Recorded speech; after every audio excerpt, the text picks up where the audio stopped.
พี่น้องวันนี้ผู้ข่าพามาเบิงความตะหักตะแพงตะแง่งตะเบิงของน้องฮักเพลงวรัญญาพรผู้สาวน้อยจากสาวน้อยลำเพลินโซนางเอกน้อยจากสาวน้อยลำเพลินโซหมอลำเพลินที่กำลังมาแรงในตอนนี้พี่น้องเอ๋ยเป็นผู้มีความกตัญญูกตเวทีมือนั่นสั้นเล่าบันเทิงศิลป์ไปแสดงอยู่ทั้งใดบุตรแต่ว่าทั้งสาวน้อยลำเพลินโซนี่ปิดฤดูกาลแล้วอีหลาฮักแพงก็เลยไปกราบแม่คู่ไปกราบเมติมกุสุมาศพี่น้องเอ๋ยผู้ไม่ลืมพระคุณไม่มีวันตกต่ำถือโอกาสมาหาแม่ในรอบปีจ้ะแม่ติ๋มแม่ครูคนแรกของหนู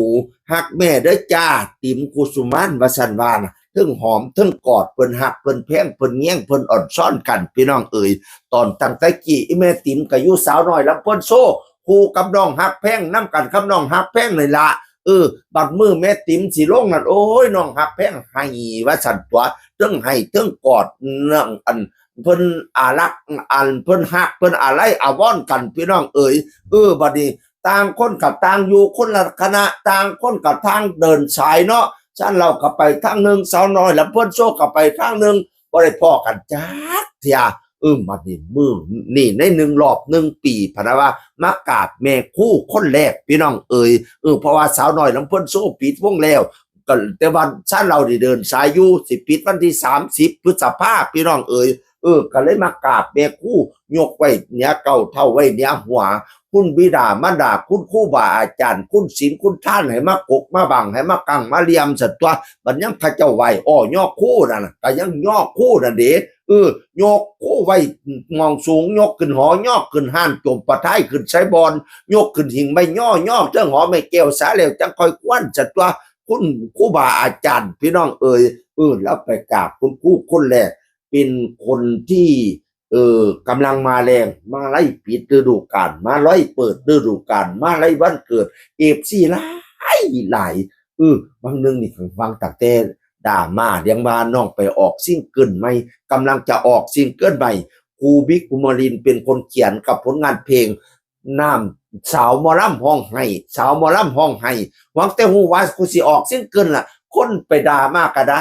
มาดูถูกเราก็เลยมาห้องไห้เขียนว่าอย่าดูถูกหนูเลยหนูกันเป็นแค่หมอลำธรรมดาเป็นที่มีความฝันอยากมีซิงเกิลอยากมียังเป็นของเจ้าของจนว่าพอได้ออกมาปกป้อง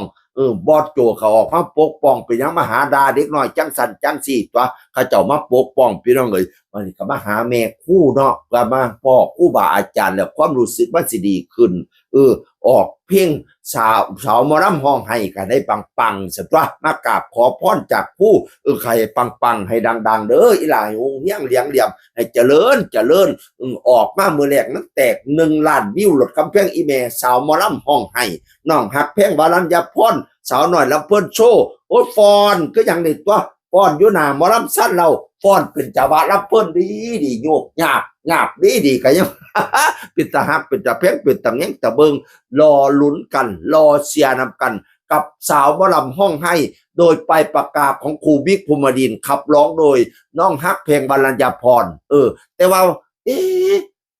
นางเอกมิวสิกนี่ออกวันที่16นั่นบ่จำบ่ผิดนางเอกมิวสิกวิดีโอเราเป็นแสดงเป็นนางเอกมิวสิกให้กำนัดสุรศักดิ์พร้อมพี่น้องอุ้ยผลงานหลายถ้าติดตามน้ำกันพี่น้องเอ้ยเส้นคอดกะว่าสู่ฟังสวัสดีครับ